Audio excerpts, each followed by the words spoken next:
अस्सलाम वालेकुम। जहाज़ेब अब्बासी एक नए यूट्यूब प्रोग्राम के साथ हाज़िर है। आज बात करेंगे पाकिस्तान तहरीक-ए-इंसाफ़ की गैर संजीदगी का आलम यह है कि 8 फरवरी 2024 के आम इंतखाबात में मुबैना धांधली के हवाले से उनकी एक दरख्वास्त 7 रुकनी आइनी बेंच के सामने समाअत के लिए मुकर्रर थी, लेकिन जो इमरान खान के वकील हैं उनको ये पता ही नहीं था कि आज उनका केस समाअत के लिए मुकर्रर है।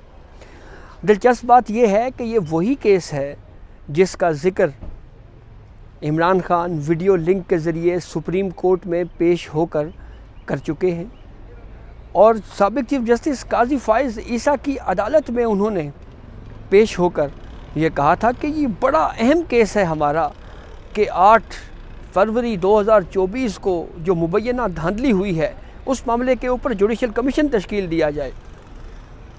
ये वही केस है जिसके बारे में जस्टिस अतर मिनल्ला जो हैं वो मखसूस नशिस्तों के केस में बड़े बढ़ चढ़ के ऑब्जर्वेशन देते रहे हैं कि फ़ंडामेंटल राइट्स का जो सबसे अहम केस है इस वक्त वो 8 फरवरी 2024 के इंतखाबात में मुबैना धांधली का केस है।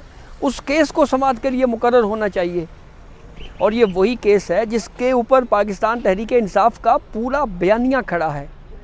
फॉर्म 45 और फॉर्म 47 के मामले को लेकर पाकिस्तान तहरीक-ए-इंसाफ़ हर फोरम के ऊपर, मीडिया में इसके ऊपर बात की जाती है, पार्लियामेंट में इसके ऊपर बात की जाती है, जलसों में, धरनों में, मुजाहरों में, लेकिन जब अदालतों में ये केस लगता है तो पाकिस्तान तहरीक-ए-इंसाफ़ को पता ही नहीं होता कि उनका ये केस समाअत के लिए मुकर्रर है।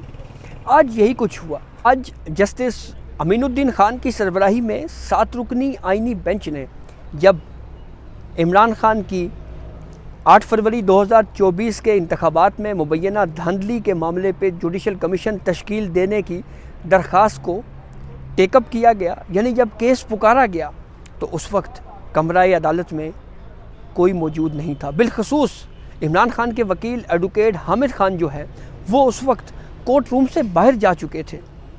अदालत ने जब ये केस पुकारा तो कोई भी नहीं था, तो जस्टिस मोहम्मद अली मज़हर ने अदालती अमले को कहा कि आप बाहर जाएं, एडवोकेट हामिद खान साहब को देखें वो कहाँ हैं, उनको लेके आएँ, उनका केस पुकारा गया है। हामिद खान साहब बहरहाल कुछ देर के लिए 1-2 मिनट या 3 मिनट के वक्फे के बाद जब अदालती अमला बाहर गया, हामिद खान साहब को वापस बुलाया गया, वो कोर्ट रूम में आए तो उनको कहा गया कि हामिद साहब आपका तो केस कॉल हुआ है और आप इसके ऊपर आपने आर्गूमेंट्स करने हैं। तो इस पे हामिद खान साहब ने कहा कि ये तो केस आज फिक्स ही नहीं है, ये केस तो कल 12 दिसंबर को समाअत के लिए मुकर्रर है। तो इस पे अदालती अमले ने बाकायदा उनको काज लिस्ट दिखाई और अदालती रिकॉर्ड दिखाया और कहा कि ये देखें ये आज की तारीख के लिए ही समाअत के लिए मुकर्रर है। आपके एडवोकेट ऑन रिकॉर्ड को भी इस मामले के ऊपर बाज़ाब्ता तौर के ऊपर नोटिस भी जा चुका है। तो जब ये इंफॉर्मेशन बताई गई हामिद खान साहब को तो फिर उसके बाद जस्टिस जमाल खान बंदोखेल ने कहा कि हामिद खान साहब आपका ये केस है और इस हवाले से एडवोकेट ऑन रिकॉर्ड को बता दिया गया था, तो आप एडवोकेट ऑन रिकॉर्ड से राब्ते में रहा करें ताकि आपको पता लगे कि आपका केस जो है वो कब है समाअत के लिए। आप उनसे रब्ता किया करें, अपने एडवोकेट ऑन रिकॉर्ड से रब्ता तोड़ा ना करें। तो फिर हामिद खान साहब ने कहा जी कि ये केस जो है ये आप ना सर्दियों की छुट्टियों के बाद तक मुलतवी कर दें। तो आइनी बेंच ने फिर इस इस्तदा को मंजूर किया है और केस जो है वो सर्दियों की छुट्टियों के बाद तक मुलतवी कर दिया गया है।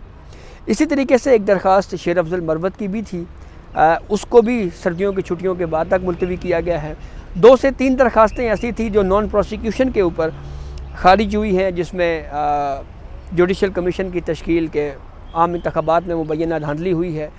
वो दरख्वास्तें जो हैं वो नाकाबिल समाअत करार देकर कोर्ट ने इस वजह से खारिज की हैं कि कोई मौजूद नहीं था। अभी इन दरख्वास्तों के ऊपर रजिस्ट्रार ऑफिस के एतराज़ात मौजूद हैं।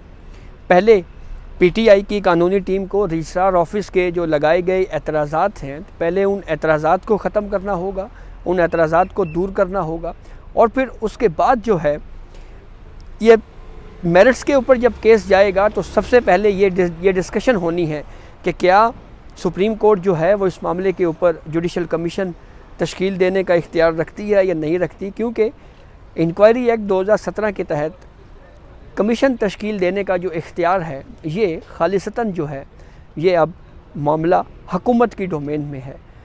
हाँ, जजेस कौन कौन से होंगे इसके लिए बहरहाल दो मुख्तलिफ व्यूज़ हैं। एक व्यू ये है कि चीफ़ जस्टिस ऑफ पाकिस्तान से नाम मांगे जाते हैं मुशावरत के लिए कि आप कोई नाम दें।